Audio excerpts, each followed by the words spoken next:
I was born into a noble family with a long history of knights.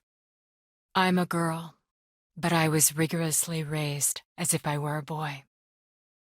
If my father wanted an heir, he could have adopted one. But he loved my late mother so deeply that he decided to raise me, his only child, with his own hands. I endured ruthless training to meet his expectations, and before long, I became a knight. Be proud till the end, and swear unending loyalty to your lord. That is the honor of a knight, my father preached, his lessons being engraved into my heart. My first lord was the master of a middle-ranking family of nobles. He was a greedy and arrogant man, but since I was appointed as his knight, I felt obligated to fulfill my duties. However, his people couldn't bear his tyrannical ways. They staged a revolt, and he perished in the chaos. It all happened while I was away from his side, for I was ordered to evacuate his daughter to safety. How pathetic of me! I failed to protect my lord. My next lord was the son in a high-ranking family of nobles. I devoted everything to him, vowing to not let the same tragedy happen twice. But I failed yet again. I let him die. My second lord had a target on his back. He was caught in the middle of a vicious dispute over inheritance. He was in the company of other knights, including myself. But assassins slipped into our ranks, and our entire convoy was massacred. I was the only one left. Knowing what must be done to protect my lord, I raised my weapon. I'll stop the enemy even if it costs me my life. If I can just fulfill my purpose as a knight, then I will gladly leap into the arms of death, so long as my lord is safe. But in the end, I once again failed to protect. Instead, I was the one who was protected. In exchange for my life, he turned his own blade against himself and perished. Why? Why protect me? A knight's role is to protect their lord. But I've never once been able to accomplish that.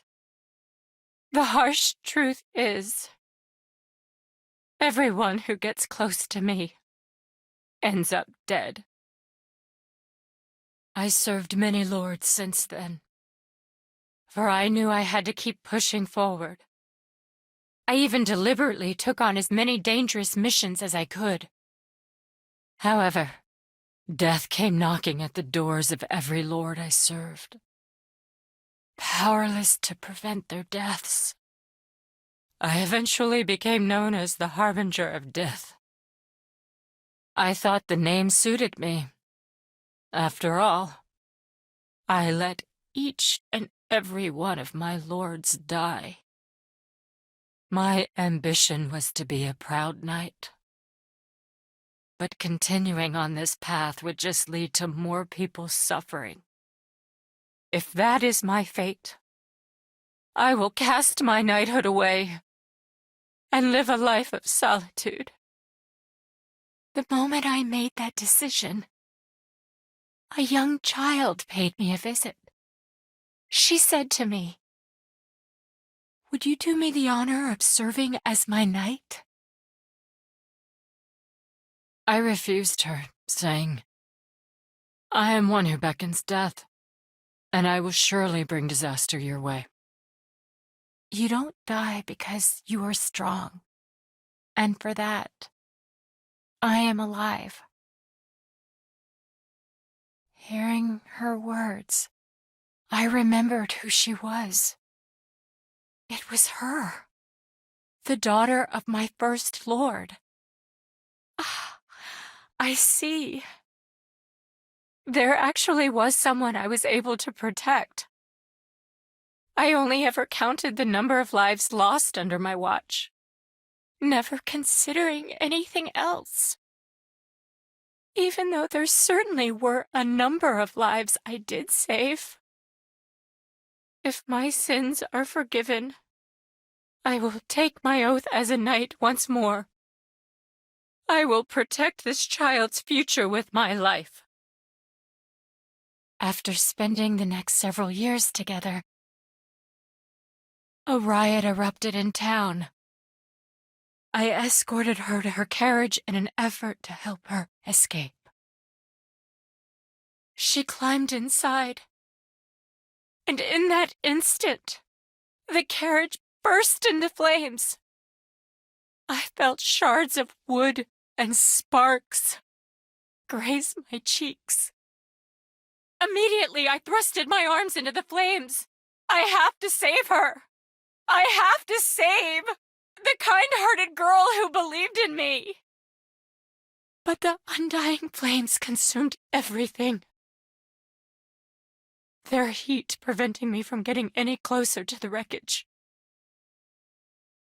Don't you dare take her!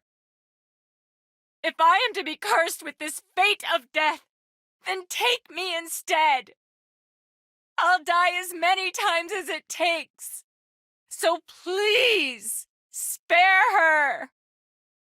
The flames were hot enough to burn my arms off.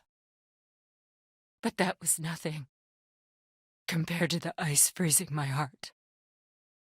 When the flames completely subsided, I held what was left of her in my arms. My eyes saw complete darkness. It felt as if a part of me disappeared. I later learned that the explosion was meant for me. Villains with a grudge against me tampered with the carriage. She was just dragged into this disaster. She died, all because of me. I kept on this path with nothing but my knight's pride in my heart. But instead of protecting lives, I just destroy them. Suddenly, a bright light pierced through the darkness. Someone reached their hand out to me. But I have no right to take it. Should the owner of this hand take mine, then they too will. As those dark thoughts clouded my mind, I felt a push forward from two small hands. Someone whispered softly, "Live. The futures of many are waiting for you. Don't forget that."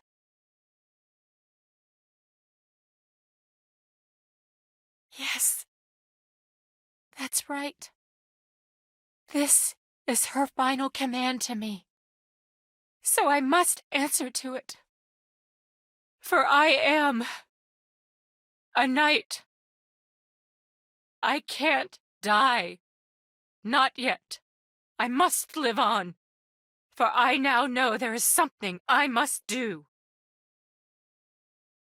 With this life that's bound to everyone, for the protection of their futures, I offer my sword.